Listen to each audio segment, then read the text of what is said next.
नमस्कार, प्रभात साक्षी news network और आप सभी का स्वागत है। देश में इन दिनों राष्ट्रीय गीत वंदे मातरम के 150 वर्ष पूरे होने का उत्सव मनाया जा रहा है। प्रधानमंत्री नरेंद्र मोदी 7 नवंबर को दिल्ली के इंदिरा गांधी इंडोर स्टेडियम में आयोजित मुख्य कार्यक्रम में शामिल होंगे, जहां देश भर के 150 ऐतिहासिक स्थलों पर सामूहिक रूप से वंदे मातरम गाया जाएगा। संस्कृति मंत्रालय के अनुसार इस अवसर पर एक स्मारक, डाक टिकट, सिक्का, प्रदर्शनी और वृत्त चित्र भी जारी किया जाएगा। बीजेपी ने इसे भारत की आत्मा का उत्सव बताया है, जबकि प्रधानमंत्री स्वयं इसे मां भारती को नमन का पर्व कह चुके हैं। लेकिन इसी बीच जम्मू कश्मीर से एक चिंताजनक खबर आई है। मीरवाइज उमर फारूक के नेतृत्व में धार्मिक संगठनों के समूह मुत्ताहिदा मजलिस ए उलेमा यानी MMU ने केंद्र शासित प्रदेश में स्कूलों में वंदे मातरम गाने के आदेश को गैर इस्लामी बताते हुए इसका विरोध किया है। MMU ने दावा किया है कि इस गीत में भक्ति के ऐसे अंश हैं जो इस्लाम की एकेश्वरवादी मान्यताओं के खिलाफ हैं। MMU ने कहा कि मुस्लिम छात्रों को इसे गाने के लिए बाध्य करना अन्यायपूर्ण और धार्मिक स्वतंत्रता का हनन है। देखा जाए तो यह संयोग नहीं बल्कि विडंबना है कि जब प्रधानमंत्री दिल्ली में भारत माता के सम्मान में वंदे मातरम का जयघोष करने वाले हैं, उसी समय कश्मीर में कुछ धार्मिक संगठन इस गीत से भयभीत दिखाई दे रहे हैं। यह भय श्रद्धा का नहीं बल्कि संकीर्णता का उत्पाद है। यह विरोध धार्मिक आस्था का नहीं बल्कि राजनीतिक मानसिकता का प्रतीक है। वह मानसिकता जो 7 दशकों बाद भी राष्ट्र की मुख्यधारा में शामिल होने से हिचकती है।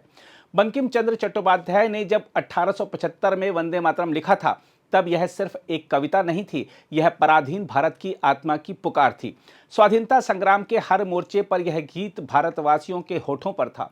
वंदे मातरम कहते हुए असंख्य क्रांतिकारी फांसी के फंदे पर झूल गए। इस गीत में कोई धर्म नहीं, केवल मातृभूमि के प्रति श्रद्धा है। माँ केवल एक प्रतीक है, भूमि, संस्कृति और राष्ट्रीय चेतना की प्रतीक।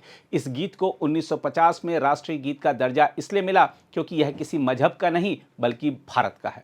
लेकिन मुत्ताहिदा मजलिस ए उलेमा का यह कहना कि वंदे मातरम इस्लामी मान्यताओं के विरुद्ध है, 2 प्रश्न खड़े करता है। पहला, क्या देशभक्ति अब धार्मिक फिल्टर से होकर गुजरेगी? और दूसरा, क्या हर राष्ट्रीय प्रतीक को इस्लाम, हिंदू या किसी अन्य मजहब के चश्मे से देखा जाएगा? यदि मातृभूमि की वंदना भी किसी के लिए आस्था विरोधी है तो समस्या गीत में नहीं, मानसिकता में है।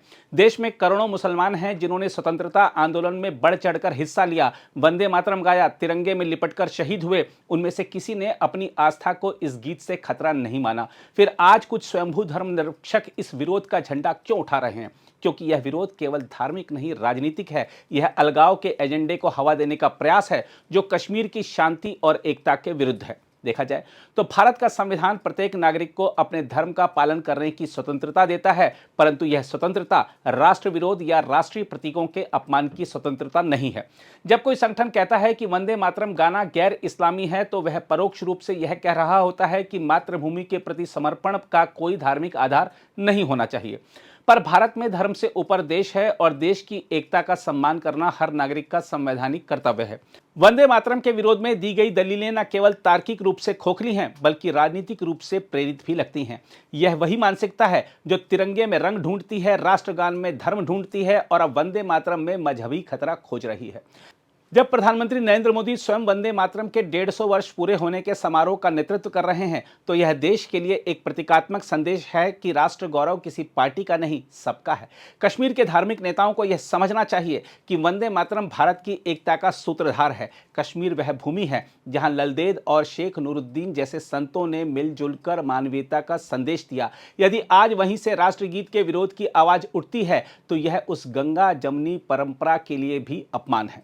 बहरहाल, वंदे मातरम किसी एक धर्म का गीत नहीं बल्कि भारत की आत्मा का स्वर है। इससे परहेज करने वाले स्वयं को देश से अलग थलग कर रहे हैं। यह गीत जय का प्रतीक है, विरोध का नहीं। जो लोग इस पर आपत्ति करते हैं वह दरअसल यह स्वीकार कर रहे हैं कि उनके भीतर अब भी राष्ट्र से दूरी का बीज जिंदा है। पर सच यह है कि भारत में अब वंदे मातरम का विरोध नहीं, उसका उद्घोष ही चलेगा।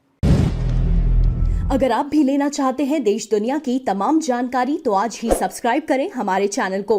साथ ही नीचे दिए बेल आइकन को जरूर दबाएं ताकि हर अपडेट आप तक पहुंच सके।